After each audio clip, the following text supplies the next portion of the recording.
Hello everyone, and welcome to a very special Dev Diary Corner, where today we are going to be discussing the most classic blunder: never fight a land war in Asia. For those who do not know, the rumours were true, and it seems that the next DLC is going to be focusing on Japan and China, with today's Dev Corner focusing entirely on the first news about China. So, without any idea of a name of the DLC, or how many countries are going to be involved in the DLC, we can at least take our first steps towards this dev diary, and it is relatively big, so let's just jump in. China's path from War of Resistance to Civil War. As is becoming more familiar these days, this dev corner begins with a large disclaimer. Their intention is for this to be an early view of the Chinese content. Some things may disappear, some things may be added, but you can be certain that things will definitely change. With that, the underlying goal is most likely to try and temper some of the potential upset that could happen over what is to this day quite a contentious topic as to the history and portrayals of China. But we won't let that stop us from keeping on reading. So, most countries all over the world faced major difficulties in the 1930s, and China was no exception. With a state of civil war, the central government holding only nominal power, local warlords and large tracts of land being privately controlled by armies, it's possibly not going to be the greatest situation, and the Chinese Communist Party is going to have to defy all the odds to rise and unite China. So, how has Communist China changed since last we met? For starters, it seems to have shrunk by about half its size, which I suppose means the cornered fox is going to be even more cornered going forward. Additionally, the country has been renamed to the Chinese Soviet Republic. I mean, Maoism maybe hasn't taken as much hold, and its leader is Zhang Wentian, as opposed to Mao Zedong. Taking a closer look at the image, we can see a trendy new profile portrait here on the left for Zhang. We can see there is a balance of power mechanic, some national spirits to start off with, a new flag coming in, an interesting potential future extension button for where the new factions are going to go. This clearly needs some UI work, but that is going to be a thing, as factions have been discussed previously. They still start off with a ridiculous amount of mobilized manpower, and they've got some interesting units at their disposal. Taking a closer look at the balance of power mentioned earlier, it's going to be a tug of war over who becomes the true ruler of this Soviet Republic. Will it be Mao Zedong or the 28.5 Bolsheviks? What we can instantly interpret from the first image is that choosing nothing is not necessarily a positive. Although, to be fair, it's not too negative. I mean, -10 stability, a little bit of political power gain loss. It sucks, but it's not the end of the world. If you choose to fully support Mao, then you can get back some political power, encirclement penalty, daily command power gain, so it's quite a military-focused Mao campaign, or the 28.5 Bolsheviks, where you get factory output, dockyard output, and civilian factory construction speed, which is an interesting pick, considering that, within 2 years you're going to be in conflict with Japan, and then immediately after you're going to be in conflict with the national government. So when would you be building dockyards or using ships? I'm not sure, but it's definitely an option. And now for something that may be the bread and butter of this dev diary, because this is the first decent look we have at the new Communist China focus tree. So let's take a look. In full, it seems the majority of the image has been blurred out. Not a problem, we can come to that in a sec, but of what we definitely see, the People's Republic is an individual focus that unlocks what seems to be 3 additional war goals or claimable territory. At the bottom we have 2 focuses that I don't really understand: dare to struggle, dare to win. I am not sure about that, but considering they're underneath a focus called Towards One China, mutually exclusive with something else, one can assume it's about becoming a local hegemony. I will say, I am ever so slightly disappointed that we lost some of the way compared to the old Italian focus tree, because in the Italian focus tree, underneath the Albanian section, once you annex Albania, there were just, 3 or 4 focuses specifically dealing with annexed Albania. It's not a lot, but it helps build up the idea that once you're taking a territory, you're actually doing something with it. And a lot of the time, I feel like focuses are just annex territory, move on, and it's like, okay, we've secured Taiwan. Now what do we do with it? Or, okay, we've made Korea a puppet state. How do you want to take advantage of it? Do you want it to become an industrial basis? Do you want to take that manpower and use it in an army? What do you want to do with it? And they seldom really explore. Backing up and looking at the entire focus tree though, it seems like we don't see everything. On the left we see a focus that's been kind of cut off. But if this is the entirety of the political tree, is it just me or is it ever so slightly small? It does have a mutual exclusivity of moving down some different paths, so not terrible by any means, probably bigger than its current iteration. However, I am slightly surprised considering that this one day will become the, second greatest nation of our time period in terms of core strength, so it's surprising to me. With these strange purpley pink focuses, one can assume this is pretty work in progress. I can see a communist China here, so maybe this is the historical... Oh yeah, there's Mao Zedong. You can see the old Mao Zedong image right there. So this is probably the historical path. What else can we recognize? That's the infiltration blue focus there. That's the United States, white and red. I can tell that instantly. So that'll probably be either Communist China itself, like the PRC flag, or the Soviet Union. Maybe it's like a choosing your ally focus tree branch. And also on the right, many question mark focuses. So a lot of art hasn't been done, but it's a work in progress. Had to say, what do you think? As we saw in the focus tree, there will be infiltration mechanics, so let's not be too surprised considering they were already in the game. They seem to have had something of a makeover though, so trying to disrupt whoever it is you're attacking, whether it be defending against the Japanese or trying to control China itself, you can do the infiltrations. More directly, we can see establishing guerrilla cells, which is specifically dealing with trying to stop the Japanese invasion. From the guerrilla operations though, you can launch also a sabotage campaign, which is a little bit more damaging and I feel more directly helps you, with division attrition going up, local supplies going down, and division speed, meaning your ability basically to start encircling and destroying the enemy is going to be a lot easier. Previously, during Gotterdamerung, that was like previously during Lost, previously during Gotterdamerung, raids were introduced as a mechanic that primarily, to my memory, were focused on air raids. That was the main one I remember. Now we're going to have land raids, which once you've established guerrilla cells, you can do significant attacks on enemy provinces. So in this case, going after the held territory of East Hebei will destroy the supply hubs and make them lose equipment. I'm not sure if this mechanic is going to be added to other parts of the game, but I could think of a few occasions where it would be useful. For example, if you're heading into the Soviet Union as Germany, or vice versa, trying to kick the Germans out of the Soviet Union, the ability to betray the other's supply line is basically going to destroy them. Remember, Napoleon once tried to invade Russia, and if you cannot push all the way through with a good supply line, what are you even doing? With that tidbit over, we move from Communist China to Nationalist China. Under the control of the Kuomintang and Chiang Kai-shek, the KMT, while it's maybe the largest controlling power in China, is by no means a dominant, all-powerful one, as we can see in this reformed map, where China has actually shrunk in this new DLC. Looking at maps is far more interesting at this point, because there's a lot to take away from this. I mean, okay, let's just go through. New countries include the Shandong clique, which is on the east here. I'm going to assume that China continues to own this previously German port, but Shandong clique and the Guangdong clique seem to be puppets of China.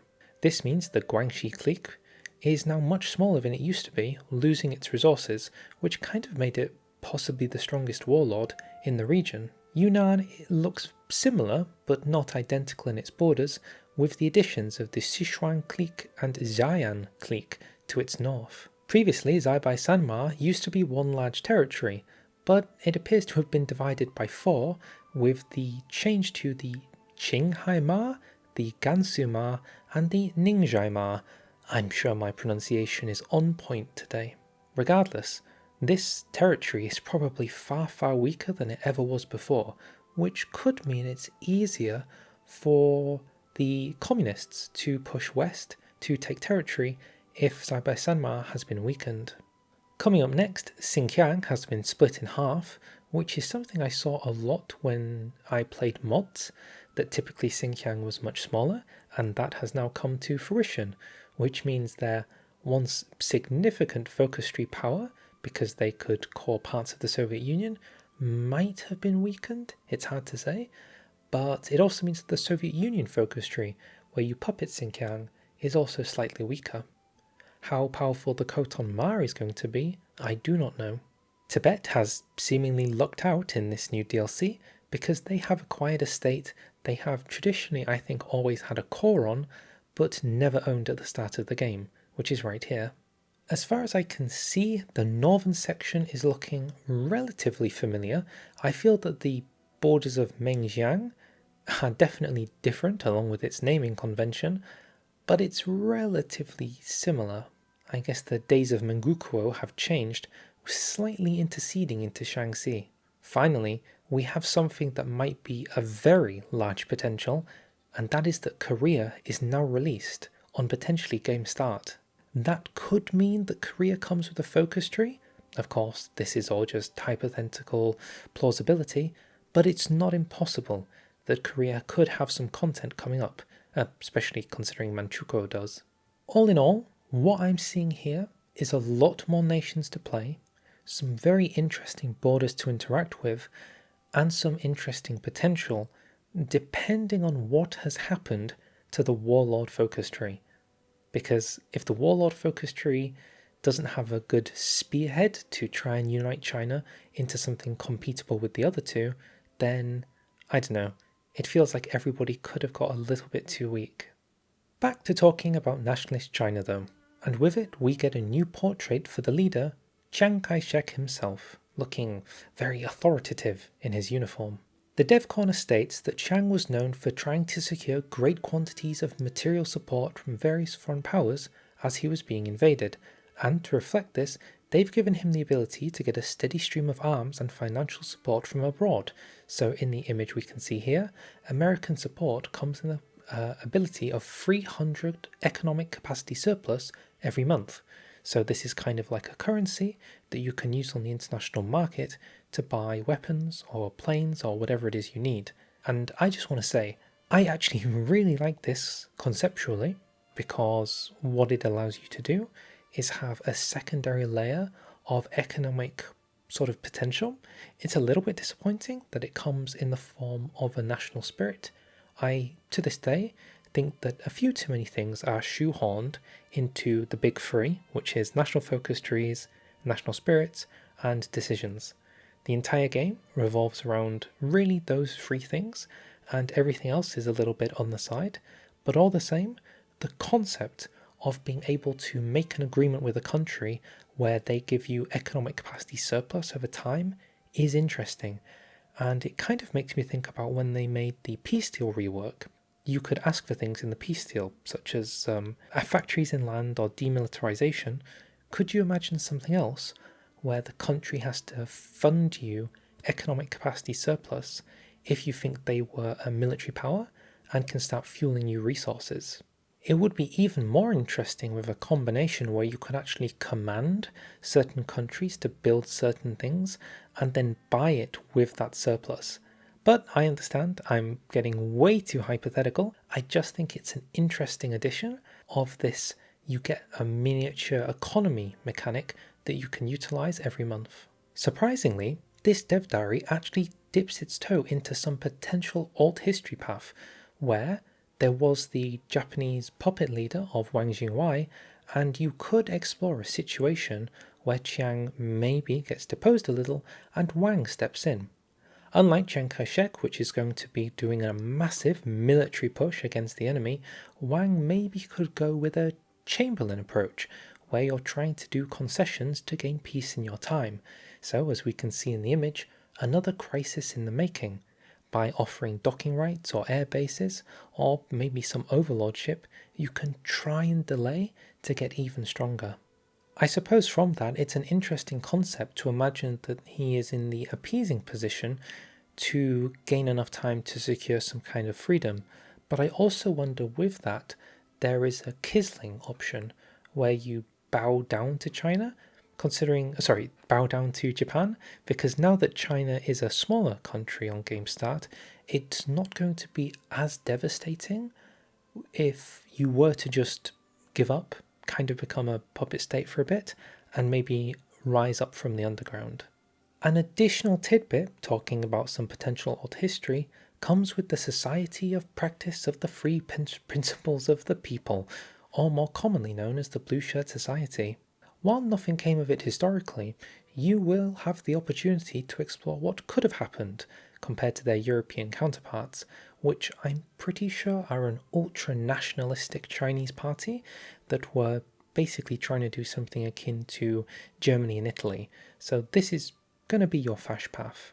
Goodness, there's quite a lot to divulge in here. I hope I'm not delaying too much, but it's a lot of very vague but very interesting potential information. So, they've talked about unifying China. I mean, it seems everybody wants to unify China. How is it done? Well, previously in Waking the Tiger, your options were to kind of unite China by going Chinese United Front and staying as it, or not going Chinese United Front and trying to annex everyone. However, there is going to be a relatively large faction rework coming with the patch and DLC. So, now, if you try and form the Chinese United Front, the intention is that inside the faction, one of their goals will be to unite the faction into one single country. In short, it's a faction designed to destroy itself, which is interesting. They don't want to give too much away, but you will be using your influence in the United Front to coerce different warlords into becoming your subjects, and I suppose eventually annexing them outright. And so as such we can see exactly that shown here. Is it just me, or are the colours slightly off? The Chinese United Front looks ever so slightly different, and the Allies look pinkishly red, which is very unusual. Also, why isn't Meng Jiang inside the prosperity sphere? Did they get shy? Has something changed in the history that I'm unfamiliar with? Does this mean that you can now form the Mongol Empire, starting in China? By securing victories as faction leader of the Chinese United Front, you can spend that influence to try and progress down these goals. The overall idea being that the central government needs to prove it's the legitimate leader so all of the warlords can effectively bend the knee and stop being so rebellious. And with that, we have come to the end of this Dev Diary Corner. I say Diary Corner because it feels so impactful, it might as well just be a Dev Diary. I for one am super excited. I think that this is one of the top 2 places to play in the game. It's either Europe or it's Asia. These are the 2 major fronts. So this is really good news, especially compared to playing in the Middle East, I suppose. In terms of things I'd be interested in seeing, even potentially, would be a option or way for your warlord, if you're playing as a warlord or Chiang Kai-shek, to become emperor. As ridiculous as that sounds, but compared to some of the other stuff in this game, maybe not too ridiculous. I believe it was around 20 years before game start that a guy called Wang Shikai, perhaps, actually became the sort of nominal emperor for a ridiculously short amount of time by just securing power within the state. And the option for you to play a warlord and take the monarchy path and then go down a Mandate of Heaven Chinese empire could be interesting. Imagine playing as the national government and you become Emperor Chiang Kai-shek.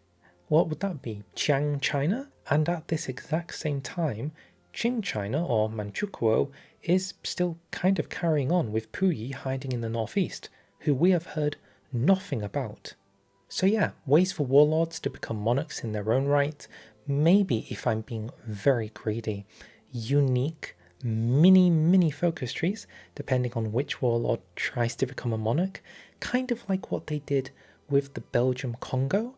If you remember, there were like different monarchs and each of them had a very small focus tree, depending on the type of warlord that became king.